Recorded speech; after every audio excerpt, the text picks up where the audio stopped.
Good afternoon. Trey, when you went back and watched the tape of Sunday, what did you see? Real similar to what I said. I think right after the game, man, missed a few early, and I mean, whoever was ahead and going into a 2-minute drive in that fourth quarter, it was going to be a tough situation for whoever was in that situation. So, for me, for us, made too many mistakes early. I missed too many early, but yeah, I'll turn the page on that. So you're very specific with your criticisms of yourself, which is somewhat unusual. And quarterbacks usually say, I missed a couple throws I want to have back, but you pointed to the exact plays and everything. Where does that come from? I mean, just as far as, I assume you want to be accountable as a leader and all that?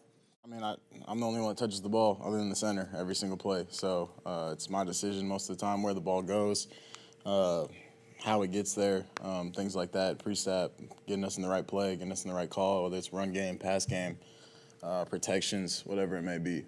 So I make the most of the decisions other than the play call with Kyle. So at the end of the day, I mean, I see it as there was always pretty much a better answer. If I don't, incomplete pass, whatever, there was always, for me, going back and watching the tape, there's always an option or always a better answer, unless, we do make an explosive and I do make the right play. But ball placement, little things like that could have got us, to 3rd and 2 versus 3rd and 4, little things like that. But yeah, going back and watch the tape, whether it's practice or a game, I feel like that's, like I said, where I learn so much every single rep, because little things like that can make all the difference, in the long run, especially in a game like that. But if you ever had a coach or dad, family member say you're the quarterback, you're accountable, don't make excuses. It's kind of common sense. Like I said, I touch the ball every single play, so what I do with it makes all the difference, short term and long term in a game. This might be kind of an obvious question, but what's been the biggest change you've had to make as a runner of the football from college level to the NFL level? Man, I'm not bigger, faster, and stronger than pretty much everyone else. Guys catch up a lot quicker. Guys, space is filled. Guys close a lot faster. And got to learn to protect myself. Just being in a different situation, knowing how important it is for me to stay healthy. Have you had any moments where you're like, oh wow, they really are fast? Like in the Texans game last year, I feel like there were a couple times where the safeties got there quick. Yeah. Guys coming downhill, guys don't hesitate.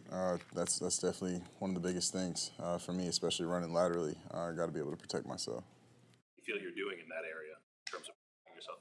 Continuing to grow. There's always going to be, like I said, man, a million times, there's always going to be better decisions I can make. But on Sunday, I felt like I protected myself pretty well. Felt good for the most part. Maybe a couple I could have got down one step faster. Or slashing, finding an edge and getting down. But for the most part, when I'm running between the tackles and stuff like that, or running on 3rd down, I'm not ever going to slide and go 4th and 2 and just give up on the play and send our defense on the field if it's a situation like that. What's your assessment of what the Seahawks did defensively in their first game? Fast, a little bit different schematically, but stout interior D-line. Linebackers play fast, and, Diggs is still one of the best safeties in the game. I'm going to ask you because there was a lot of instances where you were really close to the first down marker, and oftentimes you ran into Roquan Smith. But, because you have to be a football player. And so you're talking about it's 3rd and 8, and you've gotten 7 yards, you're not going to slide. Yeah, absolutely, yeah. With Jordan Mason and Ty Davis Price, Kyle said that they're going to have to grow up really fast. Kind of how have you seen them progress from beginning of the training camp to? Yeah, they've grown up a lot, really fast, off the field specifically, just how they take care of their bodies. Ty around a lot, and JP just getting to know him still more and more every day. But the way those guys have matured, I've just seen off the field, honestly.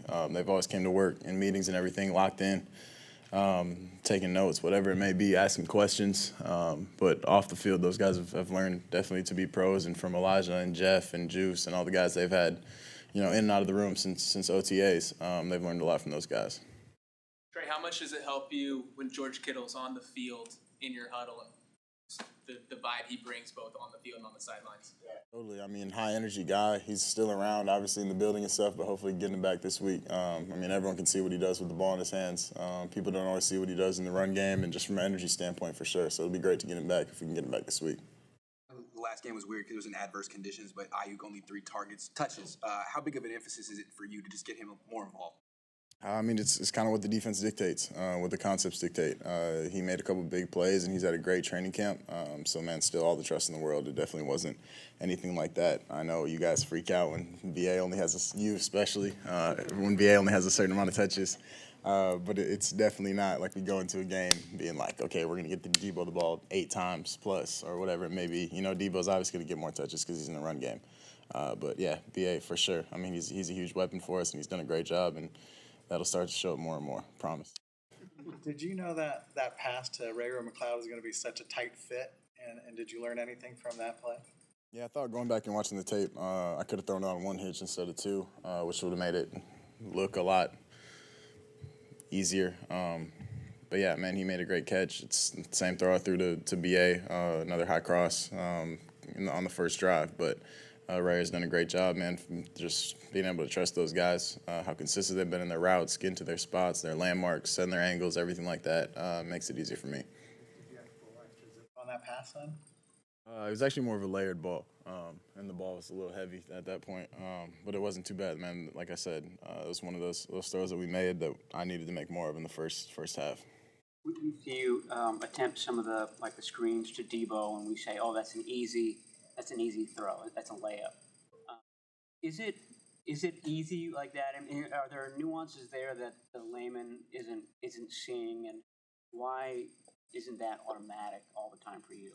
I mean, we talk about it, again, not using the weather as an excuse, but in the weather, in that situation, like catch and throw are some of the hardest throws with those balls just because you don't know what the ball is going to be like. You know, when you take a 7-step drop or a 5-step drop, you can kind of feel the ball, spin the ball, you know, find a dry spot or find a spot where it's not, you know, a disaster. But, yeah, there were some ugly ones out there on Sunday for sure. And I'm not blaming it on the ball. Just continue to work it, be more consistent.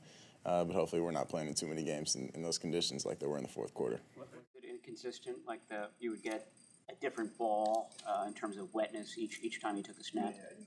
We run a play, guy catches the ball, drops it in the puddle, which we've talked about a few times if we ever play in that game again, in a situation like that again. But, yeah, I mean, they're rotating balls in and out, and our equipment staff does a great job of getting us the driest balls we possibly can with those 12-game balls that we get. Did you ever try with a glove on your hand?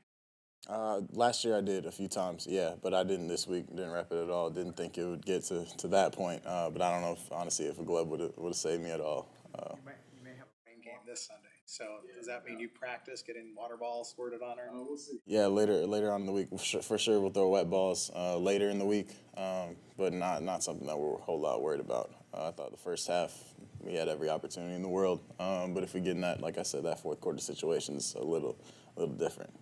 Trey, does being at home provide a comfort level, or does it add more stress as you guys kind of turn the page from week 1 and try to have a bounce back performance? Neither. I mean, I just turned the page on last week, this week. We're locked in, whatever it is. Obviously, travel is really the only thing. Our schedule changes a little bit with travel, but from a mental standpoint, preparation standpoint, everything's the same. Just what room I do my stuff in. After the game, that you feel great physically. How did you feel Monday morning?